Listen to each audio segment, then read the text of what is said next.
¿Cómo les va? Un placer inmenso reencontrarnos en esta mañana de jueves 27 de marzo del 2025 a través de Orovisión en este espacio de diálogo con una de las activistas políticas y también fue funcionaria pública. Estamos hablando de la licenciada Rocío Barriga, exgobernadora de la provincia de El Oro, para dar una lectura justamente a la situación, la incidencia de violencia que estamos viviendo en Machala, la provincia, y también el Ecuador, pero sobre todo en la capital de los orenses. Si bien es cierto, en el 2016 y 2017, cuando ella fue gobernadora, tal vez las preocupaciones eran otras, era la delincuencia común. No es lo que tenemos hoy en día, el crimen organizado. ¿Cuál es la lectura que le podemos dar a esta situación actual, mi querida Rocío? Bienvenida a Orovisión, ante la violencia que estamos viviendo en la capital de los orenses. Bienvenida, buenos días. Janet, muchísimas gracias por la invitación y un saludo pues a toda la ciudadanía quienes nos ven a nivel del país, aquí en mi provincia del Oro. Es lamentable la situación que está viviendo el país. Esto lo he venido siempre exhortando a las autoridades desde hace 4 años atrás, el incremento de las muertes violentas y cómo aquí en nuestra provincia las bandas organizadas, ¿sí?, que ahora son catalogadas como terroristas, han venido poco a poco ganando territorio. Lamentablemente estas situaciones se han ido dando por la falta de políticas públicas en seguridad. Se relajaron demasiado las autoridades hace 4 años atrás, los gobernadores, los gobiernos de turno, Lenín Moreno, Lazo, este gobierno que no da pie con bola, lamentablemente, ¿no? En el 2016 las muertes violentas estaban, si no me equivoco, teníamos en la provincia 6 muertes violentas en el año, ¿no? Eran situaciones distintas, pero nos preocupamos por hacer el control, de disminuir las muertes violentas. Y yo recuerdo que una de las ciudades más violentas era Huaquillas, ¿no? Machala era muy poco, pero Huaquillas era el gran problema que teníamos nosotros las autoridades. Por ser una ciudad fronteriza, ¿no? Frontera, ¿no? Y esto, Janet, tú en muchas ocasiones me has entrevistado y tú eres fiel testiga de la insistencia que ha estado como ex autoridad insistiendo a los gobernadores, a la Policía Nacional, que las estrategias que están realizando en nuestra provincia son equivocadas.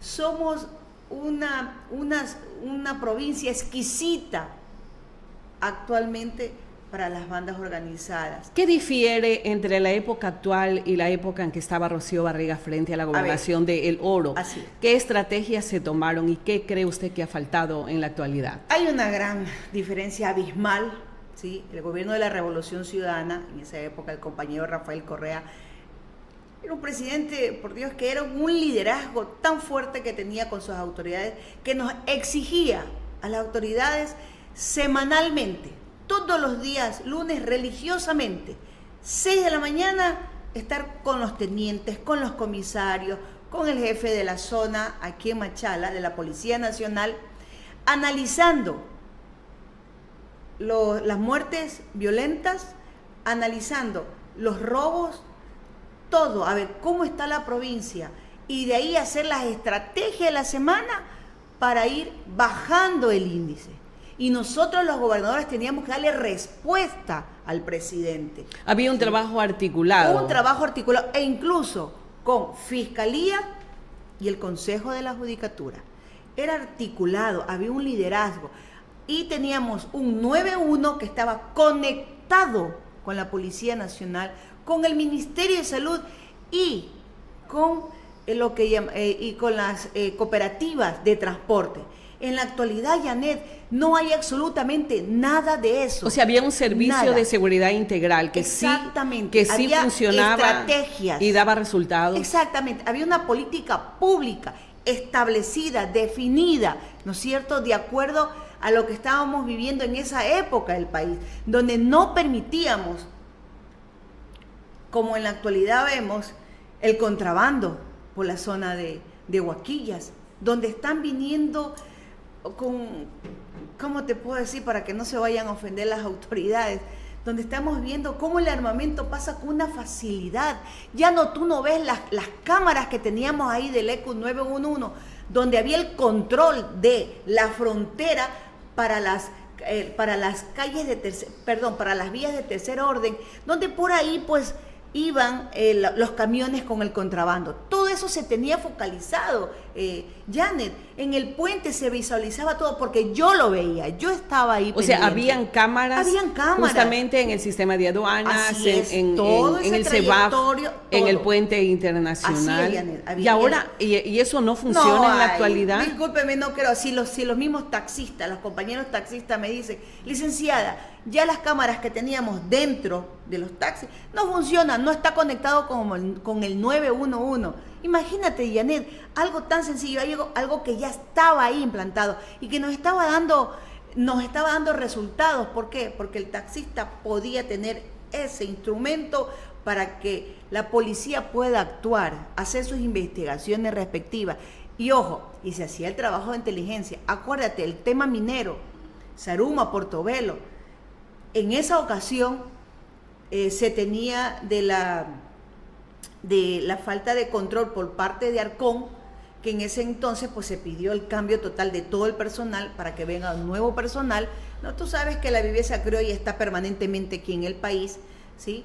Y eso provocó que, bueno, allá se le dicen no al minero artesanal, sino que los que van y se meten a las bocaminas para extraer irregularmente el oro, ¿sí?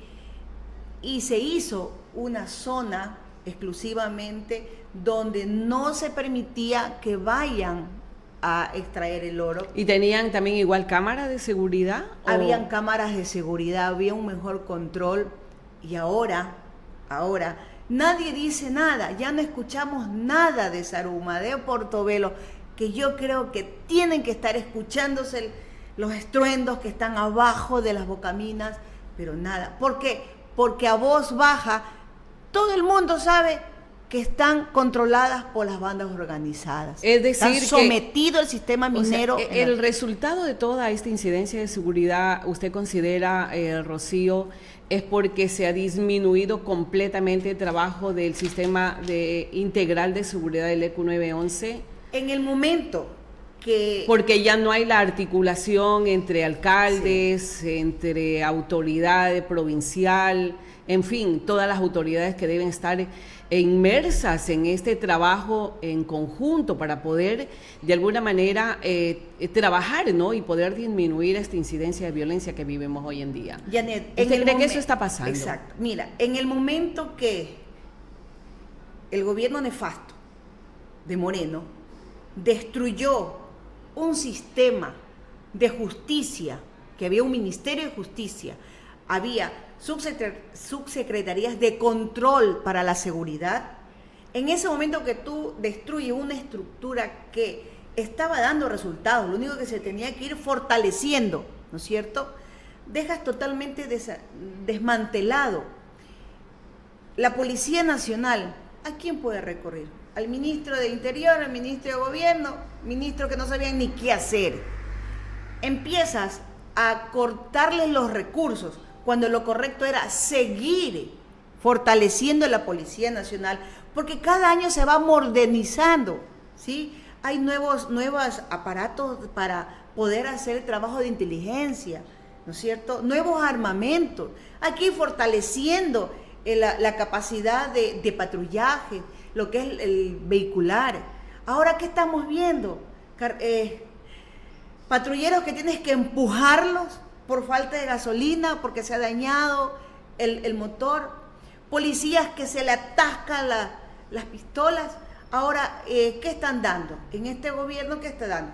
De retazo en retazo. Aquí al oro le dejaron 6 fusiles. 6 fusiles. ¿Usted cree que con 6 fusiles usted va a poder defender la provincia del Oro, que tenemos más de 400 habitantes? De 400.000 habitantes. Ya. ¿Ya? ¿Usted cree que con 6 fusiles, con 5 camionetas, Yo ayer estuve viendo que ahora estacionan 2 patrulleros, camionetas ahí en la altura cuando tú vas para pasaje, en la gasolinera, se los ve bonito, con maquillaje, bueno, ya tecnología. Pero yo pregunto, ¿esos compañeros de la Policía Nacional los han preparado para el momento actual que estamos viviendo? De defenderse ellos primero su vida, porque ¿Cómo actuar? ¿Cómo actuar con la delincuencia? Porque ahora el delincuente te cómo da la bala quemadora. ¿Cómo reaccionar?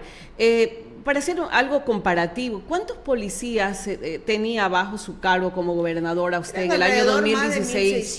1.600. 2017. 1.600 policías, porque de ahí acuérdate que no es que están 1.600 policías o 1.500 policías en territorio.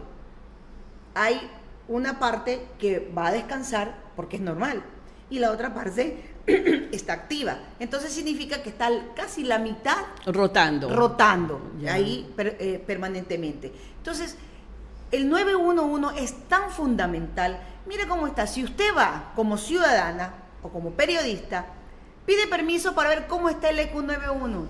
Usted se va a dar cuenta que hay un montón de computadoras que están vacías, no hay personal.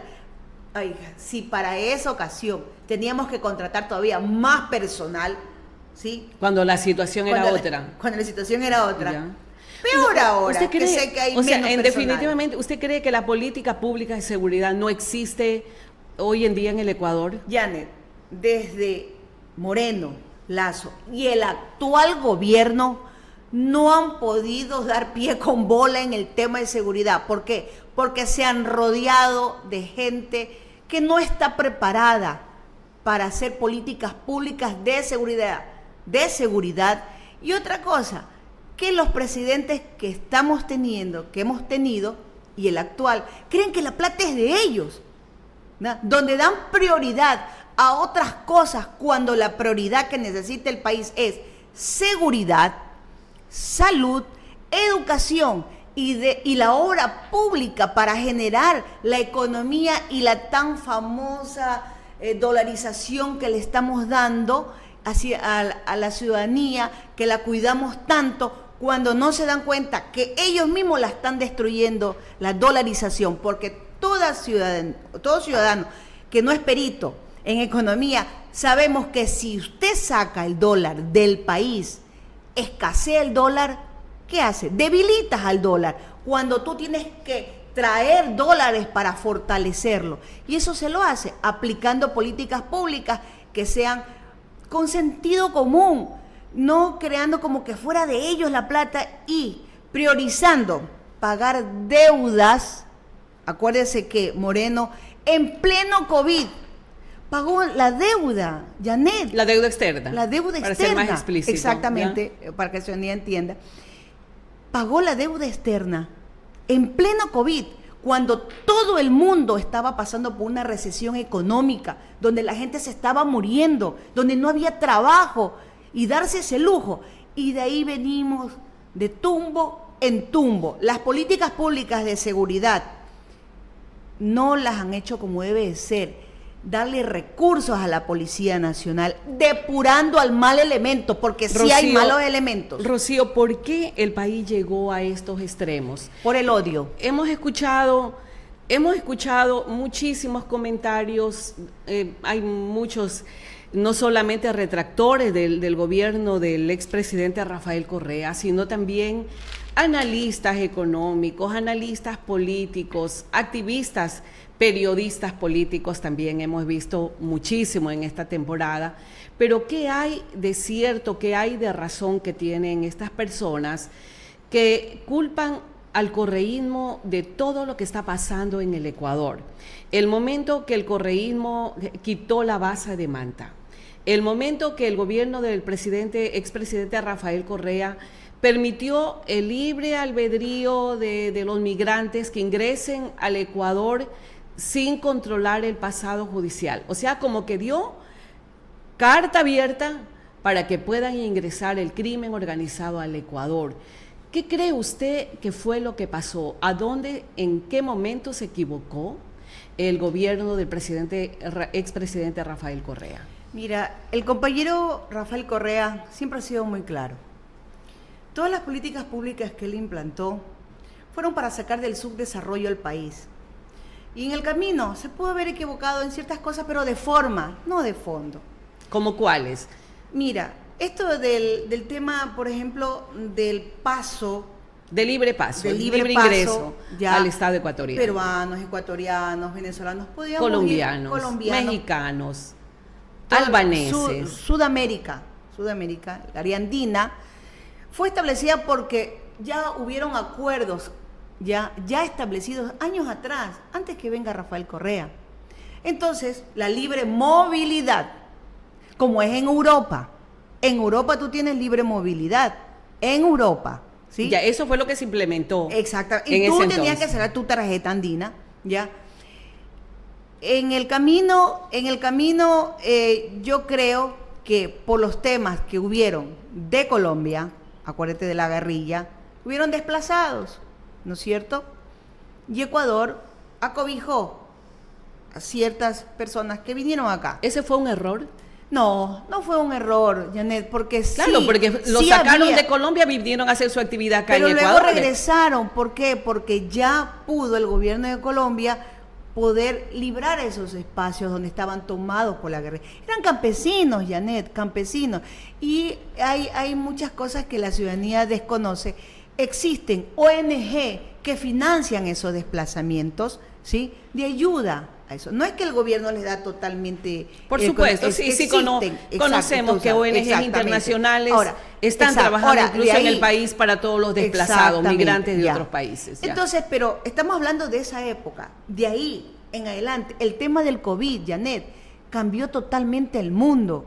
Ahí es donde se fortalecieron estos grupos delincuenciales, porque le damos que son unos delincuentes, ahora son terroristas considerados, ¿sí?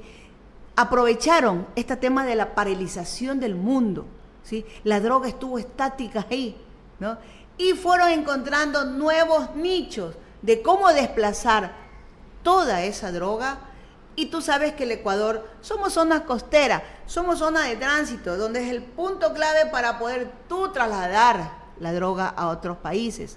Pero eso pasa porque hubo ausencia del Estado, pues. Tú lo has dicho, ausencia del Estado. Porque, o sea, ¿qué es lo que pasó ahí? ¿Qué es lo que pasó ahí? A ver. Mira, ayer estuve escuchando ¿qué es lo que no hizo Moreno? De la Asamblea Nacional, ¿qué es lo que no hizo Moreno? ¿Qué es lo que no hizo Lazo? ¿Y qué es lo que no está haciendo Noboa, el candidato presidente? Desmantelaron, escúchame bien, desmantelaron las zonas de fronteras, no las fortalecieron. Acuérdate, cuando usted dice, para explicación de la ciudadanía, cuando usted dice, Rocío, desmantelaron, ¿de qué forma desmantelaron la zona de frontera? Las Fuerzas Armadas, el Ejército, estaba a cargo de la zona de frontera, junto con la Policía Nacional. Acuérdate que en Esmeraldas le metieron el cuento a la ciudadanía que ahí había un radar, acuérdate. ¿Y qué hizo Lazo? Lo sacó y lo llevó a Montecristi. Lo llevó a Montecristi porque con el cuento de que eso no estaba siendo utilizado debidamente. Lo llevaron a Montecristi. O sea, lo sacaron al radar de Esmeraldas. No es que él compró ese radar para monitorear en Manabí por las avionetas que venían y que estaban pues siendo utilizados por el narcotráfico. Tranquilamente pudo haber comprado otro radar, ¿no? ¿Y qué pasó con ese radar, Janet? Se dañó. Y le echaban la culpa a Correa, que había mandado a explotar. Por favor. Y hasta la actualidad no funciona. Mira, fue tan vil este gobierno de Lazo que todo le echaba la culpa a Rafael Correa, todo lo que le pasaba, ¿sí? Tú cuando echas la culpa a otra persona, estás demostrando ineptitud. Pero no nos vayamos por la tangente, Rocío. ¿De qué manera desmantelaron la frontera? Ya dijo algo. Vamos siendo objetivos. Usted dice que se llevaron el radar de Esmeraldas a Manta y en Manta, lamentablemente, alguien lo manipuló y lo dañó. Mira, el ejército, ¿qué más pasó? La fuerza militar, ¿ya? Zona de Carchi, Esmeraldas, ¿sí? Que es la zona más fuerte porque estamos cerca a Colombia. Así es. A Colombia. La capacidad de las fuerzas militares, acuérdate que sacaron reportajes que los militares ya no estaban en esa zona, los estaban siendo ocupados para que vengan aquí adentro hacer pues el tema que ahora estamos, ¿cómo se llama? Se me olvidó que declaran cada cierto tiempo estado de sección, donde el ejército entra a hacer su trabajo. Quiere decir que sacan elementos donde están en esa zona. Se distrajo a todos los militares que estaban cuidando la frontera para llevarlos a trabajar dentro del país y dejar a libre albedrío para que entren y salgan para la actividad ilícita de la droga. Mira, perfecto. Preguntemos en la actualidad cuántos militares están resguardando la zona de frontera. Solo en eso. Investiguemos. Yo voy a investigar cuántos están en la actualidad. Aquí nomás cerquita en el Perú, en nuestra frontera, Huaquilla, ¿cuántos militares están ahí bordeando el canal de Sarumí? ¿Eso significa que estos gobiernos de estos últimos años son los que están permitiendo todo lo que está pasando? Es la ineptitud por sus políticas públicas. Ineptitud y sentir que la plata es de ellos. Ellos, mira, estos gobiernos, el gobierno actual, ¿qué prioriza? ¿Qué está priorizando el gobierno actual en estos momentos? ¿Ya? Tú estás viendo que a los jóvenes, está bien, ayudarles a los jóvenes, darles $400 mensuales, ¿sí? Pero tú sabes qué están haciendo los jóvenes por el tema del famoso medio ambiente. Tú lo estás viendo que están yendo. Aquí nomás nosotros sabemos ver chicos que están con una escobita recogiendo el monte, en plena vía, que tú te vas para Pasaje. ¿Cómo se llama esta vía? Bueno, que todos vamos para Pasaje por altura del Comil. Yo he visto jóvenes con el saquillo, recogiendo la basura, ¿sí? Pero tú has visto jóvenes que están sembrando árboles, que están yendo a las zonas hídricas como es aquí en Chilla. Es gente que está necesitada, Rocío, desesperada, incluso jóvenes profesionales, abogados, médicos, arquitectos que no tienen trabajo. Pero ¿tú crees que está correcto que 3 meses es la solución para ellos? Va a paliar en un momento, pero ¿cuántos millones se van? No más de $90 millones, y otra vez les van a seguir dando. Otra cosa, mira, el gobierno ha recibido... ¿Cuál es el fin de estas ayudas sociales que se van a dar hasta el 30 de marzo? Simplemente es porque está en campaña, y hacerle sentir que él es un presidente que está preocupado por los jóvenes, pero sus políticas públicas han sido nefastas. Dime una sola cosa, una sola obra que tengamos aquí en la provincia del Oro en este año y medio que se esté iniciando por obra del gobierno, no por los préstamos que está dando el banco, el BEDE, el Banco del Estado. El Banco del Estado a los gobiernos autónomos descentralizados, como son los municipios y la prefectura. Eso es muy distinto, pero dime una sola obra aquí en nuestra provincia que diga, este es del gobierno nacional. ¿Sí? Dime una sola lamentablemente, obra. No lo hay. Tú vas al Teófilo Dávila, al sistema de salud, vaya y pregunte a la ciudadanía, ¿cómo está el hospital Teófilo Dávila? Los especialistas, los médicos especialistas, hacen todo lo humanamente posible por darle una salud digna, pero por parte de ellos, pero no por parte del gobierno. Usted vaya nomás al Teófilo Dávila, aquí, el IES, ¿ya? Solamente usted vaya y pregunte a la ciudadanía, el sentir de la ciudadanía, ¿sí? ¿Qué es lo que te dicen? Ellos están decepcionados, defraudados. La salud ya no es digna como se merece, ¿no es cierto? Solo para recalcarte en el tema de inseguridad, ciudadanos, el mes de enero 2025 fue donde rompimos récord, ¿sí? Aquí en Machala. Y es lo que a nivel internacional estamos siendo más vistos por esto que por otras cosas más importantes. En el mes de enero, en todo el país, hubieron 750 muertes, solamente en el mes de enero. En el Oro, toda la provincia del Oro, hubieron 64 muertes y 31 en Machala, ¿no es cierto? Y ahora Machala está dentro de las 50 ciudades más violentas del mundo y séptima a nivel nacional. Por eso estamos siendo reconocidos la provincia del Oro a nivel internacional. Rocío, ¿qué Terrible. No, las estadísticas son terribles. Rocío, ¿qué factores ustedes creen que son los que están abonando, factores tanto sociales, económicos, abonando a esta violencia que estamos viviendo hoy en día? ¿Usted qué cree que es lo que se le está metiendo leña al fuego para que pase lo que está pasando? Mira, estas políticas de odio que han sido infundadas por estos gobiernos de derecha han sido la causa para que la ciudadanía, para que el ecuatoriano no analice bien lo que está pasando aquí en el país, ¿sí?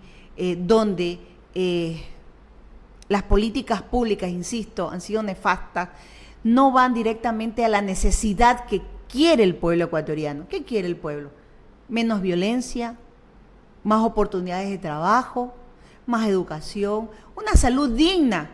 Pero el presidente, en el debate que estuvimos, en su mente estamos en un país que está saliendo adelante, que tenemos una salud, que ya hay medicinas en los hospitales, que tenemos infraestructura escolar, o sea, escuelas que han sido adecuadas. Bueno, la ciudadanía ya lo sabe. Alguien me decía en algún momento, un país que no existe. Tal vez nosotros no vamos a los hospitales, tal vez nosotros no vamos a las escuelas públicas, pero la mayoría de los ciudadanos, los que menos tienen, los que no tienen un sueldo básico, por lo menos, los que tienen que trabajar para el día a día, son los que van a los hospitales, son los que tienen a sus hijos en escuelas públicas. Entonces, ellos más que nadie saben la situación real que está viviendo el país. Pero, ¿qué cree usted, Rocío? ¿Qué es lo que debe hacer el próximo gobierno? Llegue quien llegue, mi querida Rocío. Ojalá llegue la mejor opción para los ecuatorianos y que el país realmente pueda salir adelante. Pero, ¿qué es lo que se debe hacer en favor de la comunidad que hoy en día, lamentablemente, sin querer justificar con esto, pero por las necesidades que tiene, falta de empleo, por problemas de salud persistentes que tienen y que lamentablemente no tienen el dinero como para comprar la medicina, tienen que caer en las garras del crimen organizado, tienen que ser parte de esta actividad ilícita que ha llenado de terror a Machala, a la provincia y el país? ¿Qué es lo que debe pasar con el próximo gobierno para poder recuperar esa sociedad? Mira, Janet, hay dos opciones. El país tiene a una mujer que le está pidiendo que le den la oportunidad de liderar y que está en la capacidad de liderar ese cambio importante. Yo creo que el país está preparado para venir con ese cambio de las manos de una mujer que está preparada con capacidad, liderazgo, valentía, conocimiento de la situación, de lo que necesita el pueblo. Ella no nació en cuna de oro y sabe cómo salir adelante como mujer, ¿no es cierto? Tenemos una opción de un presidente que nació en cuna de oro, no conoce mucho las necesidades del pueblo, de la gran mayoría de los ecuatorianos, rodeado de ciudadanos que tampoco conocen la necesidad del pueblo, ¿sí? El gobierno que venga, nosotros los ecuatorianos queremos lo mejor, pero te digo que yo estoy segura que el pueblo se va a inclinar por una mujer, va a apostar por una mujer. Ya vio en el debate una mujer con autoridad. ¿Usted cree que el ciudadano, el votante, con respeto, el votante llegó ya al hastío exactamente, a no querer lo mismo? ¿Usted cree que se ha logrado eso? Janet, donde nos han creado odio entre ecuatorianos, solo por el hecho de que yo quiero votar por un gobierno progresista o por un gobierno tal. Si votas por la línea de Rafael Correa, eres esto, eres otro. Cuando no, somos un país democrático, tenemos que luchar por esa democracia. Pero cuando le dicen a los ciudadanos, oiga, y ciudadanos preparados, gente que usted no cree lo que diga, no es que va a venir el dictador y se va a quedar 20, 30 años como se quedaron en Nicaragua, como se quedaron en Venezuela. Bueno, pero ¿qué garantías hay? ¿Qué garantías hay que no se adopte esas medidas que se han adoptado en otros países dictatoriales? Luisa González fue muy clarita en el debate. La que va a gobernar es Luisa González, con políticas públicas más humanas, que es lo que necesitamos aquí, donde la madre ya no siente el temor de que su hijo sale a la calle a trabajar, a buscar el dólar y sentir ese temor de que si mi hijo regresa o no regresa vivo. Por supuesto, es una preocupación que constante. las familias ya no sientan esa violencia que sentimos en el país, sino sentir que tenemos todavía la oportunidad de salir adelante, la oportunidad de buscar un trabajo, la oportunidad de poder salir en familia y disfrutar de la salud mental que necesitamos los ecuatorianos. No sentir la ausencia del Estado, ¿sí? Y eso es lo que ella quiere hacerles sentir al pueblo ecuatoriano, que el Estado está ahí para ustedes, darle una salud digna, fortalecer la dolarización, porque es el cuento de cada vez que vamos a un proceso electoral, empieza, vamos a desdolarizar si votas por un gobierno progresista. Ese cuento ya nos vienen diciendo de años atrás. Que la violencia es por culpa de Correa. No, ya hemos visto, a ver, rompieron la famosa tabla de consumo, ya no existe. ¿Qué está pasando ahorita? Hay más adictos. ¿Qué estamos haciendo por ellos? Rocío, ninguna tabla se rompió, discúlpeme, pero el consumo referencial continúa. Eso se lo aplica en cualquier otro país del mundo. O sea, definitivamente eso fue una pantomima. Eso fue una pantomima. Entonces la gente se está dando dando referencial cuenta, existe y seguirá existiendo. Exacto. La ciudadanía poco a poco se está dando cuenta tanta falsedad, tanta hipocresía de la clase política que tenemos aquí en el país, donde lamentablemente todavía no consolidamos una madurez política por el bienestar común del país y respetar la opinión del otro ciudadano. Respetemos, pero no la insultemos, no la violentemos, no crear el odio y la polarización que sí ha creado este gobierno. El presidente ha creado polarización, que la sierra, la costa, que los costeños votamos por los narcotraficantes, que los de la sierra no. ¿Qué pasa? El Ecuador siempre ha sido un país democrático, respetuoso, humano, solidario, ¿sí? Entonces, la opción está clara, está muy clarita para el pueblo. Yo creo que este debate que tuvimos hace poco los ecuatorianos, vimos claramente dos opciones. Una opción muy definida, con un horizonte definido, qué hacer por el país, y la otra acción titubeante, que piensa él que puede insultar cuando le da la gana a la mujer, ¿no? Hay maneras de tratar a una mujer, ¿no?, con respeto, pero lamentablemente tenemos un presidente que le falta mucho de eso, de respetar a la mujer. Vamos a ver a su vicepresidenta, cómo ha quedado, que ya mi querida Rocío, prácticamente ya no está. Vamos a ver qué es lo que pasa, qué tanto ha calado en la mente de los ciudadanos este debate presidencial, que tuvo una gran ausencia, propuestas definitivamente de ambos lados. Sí se dijeron tal vez muchas verdades, que sería muy importante que aquellos medios de comunicación grandes del país ya inicien su trabajo de investigación, la misma Fiscalía también pueda darle seguimiento a todas esas denuncias que se hicieron de ambas partes, y que la ciudadanía pueda estar clara, mi querida Rocío, una para el proceso muy electoral del 13 de abril. Sí, pero no todo es para siempre. Como yo lo digo, no todo es para siempre. Nadie es eterno. Así es. En la y esperemos pública, que la madurez política de los ciudadanos, que para eso es estos espacios, mi querida Rocío, Janet, para que la ciudadanía pueda sacar sus propias conclusiones y saber qué es lo que se hizo anteriormente, qué es lo que se está haciendo en la actualidad, qué es lo que ha faltado por hacer, pero algo muy importante, mi querida Rocío, el compromiso, la vinculación y la articulación que tiene que tener la participación ciudadana. Así es muy importante. El votante es muy importante. Tiene que ser veedor de la cosa pública, Janet, saber qué es lo que se están haciendo con sus recursos y si están siendo bien utilizados. La ciudadanía, hay que decir la verdad, la ciudadanía está muy atemorizada. Tú ya no ves a la ciudadanía que protesta por la injusticia que está recibiendo. Tiene miedo. Y algo, antes de olvidarme, quiero felicitar al coronel actual que está, el coronel William Calle, Lo invité a una entrevista, pero parece que no le autorizaron venir a mi entrevista acá a Eurovisión.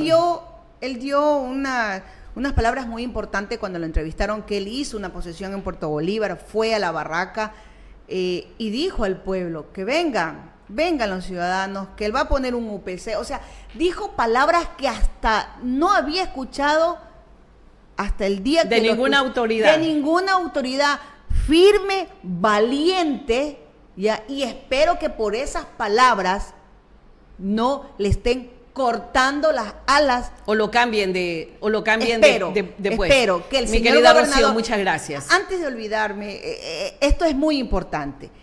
Nuestra provincia, Janet, es grave la situación de violencia que estamos recibiendo. El gobernador actual, por Dios, tiene que actuar con firmeza. Dejen de andar poniéndose chalequitos, cascos, haciendo palabras. Por Dios, la ciudadanía necesita que la policía esté en las calles permanentemente haciendo el resguardo. Por Dios, las vías, la ciudadanía, la zona comercial de Machala, y que el alcalde articule con la Policía Nacional, el sistema judicial articule con la gobernación. Ya es hora, por Dios, si no nos están llevando en peso. Las estaciones de combustible, ¿por qué siguen dando permiso para más estaciones de combustible? Somos zonas de frontera, el contrabando está a diestra y siniestra aquí en la provincia. Entonces, ya basta de vernos la cara de tontos a los orenses y a los machaleños. Muchas gracias. Ponerse a trabajar. Eso es lo único que queremos aquí los machaleños y los orenses. Muchísimas gracias, mi querida Rocío, poniendo el dedo en la llaga, definitivamente, de estos temas que nos preocupa a toda la comunidad. Amigos, gracias. Estaremos el día de mañana con más aquí a través de Eurovisión. Que tengan un maravilloso día jueves.